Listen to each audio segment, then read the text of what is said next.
Title: The Quest for the Hidden Oasis. Once upon a time, in the heart of the African savannah, a fierce drought gripped the land. The sun blazed relentlessly, turning rivers to dust and wilting the golden grass. The animals suffered, their throats parched and their spirits low. Among them lived two mighty creatures, Wyke, the proud lion, and Fubara, the wise elephant. Wyke, the proud king. Wyke, with his shimmering golden mane and thunderous roar, was the self-proclaimed king of the savannah. He believed his strength could conquer any challenge. When the animals gathered around him, pleading, "Oh, mighty lion, save us, find us water," Leo puffed out his chest and declared, "I will bring water to you all. I am the strongest, and I need no help." Fubara, the wise one. Meanwhile, Fubara, with her gentle eyes and powerful trunk, had heard tales from the birds of a hidden oasis deep in the forest, where water still sparkled. But the path was treacherous. Thorny bushes, a steep ravine, and dense trees stood in the way. Fubara knew reaching it would take more than brute force. It required patience and cunning. The lion's solo struggle. Wyke set off alone, his paws pounding the cracked earth. He searched high and low, roaring at the sky as if to summon rain. But the clouds ignored him. One day, he found a dry riverbed and dug furiously, his claws scraping the hard ground. Exhausted, he slumped under a twisted baobab tree, his pride bruised. Fubara watched from afar, her large ears flapping gently. She approached and said, "Wyke, I know of a hidden oasis, but the journey is difficult. Perhaps we could find it together." Wyke scoffed, "I am the king. I don't need your help, Fubara."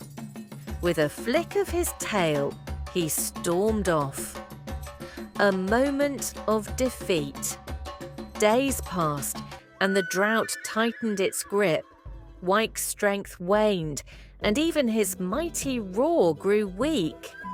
One evening, he reached a deep ravine. Across it, he glimpsed green leaves and heard the faint trickle of water. But the gap was too wide to leap, the sides too steep to climb. Defeated, he sat and let out a low, mournful roar. Fubara appeared beside him, her shadow stretching across the ravine. "Wyke," she said softly, "I can lift you over with my trunk, but you must trust me." Wyke's pride battled his desperation. Finally, he nodded.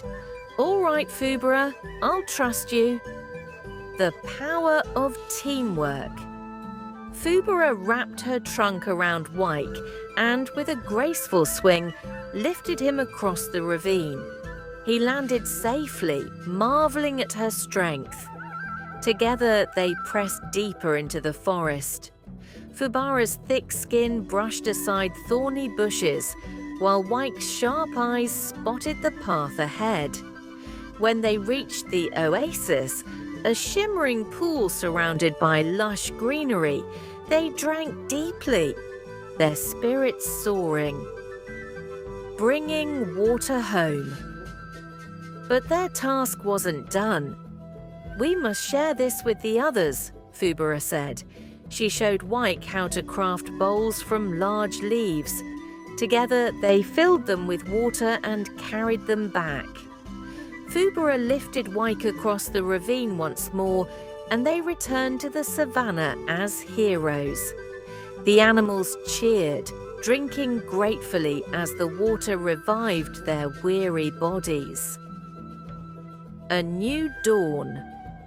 From that day, Wyke and Fubara ruled the savannah together.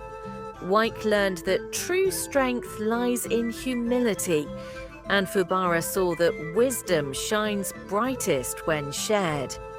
The animals thrived, their unity a testament to vivid descriptions and dialogue bring the savannah to life, making it a captivating tale for listeners. To the lion and elephant's newfound friendship. And so the savannah whispered this tale, even the mightiest need a friend to lean on.